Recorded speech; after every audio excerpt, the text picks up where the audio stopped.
दोस्तों अक्सर आपने देखा होगा कि जब हम रात में सोते हैं तो खर्राटे मारने लगते हैं। ये खर्राटे क्यों आते हैं, आइए जानें।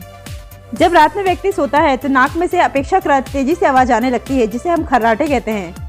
इसे ऑब्स्ट्रक्टिव स्लीप एपनिया भी कहा जाता है, अर्थात नींद में आपकी सांस में अवरोध उत्पन्न होता है। ये अवरोध के कई कारण होते हैं। गर्दन का छोटा होना, मोटापा, नाक से लेकर श्वास नली तक कोई भी कारण आपका हो सकता है।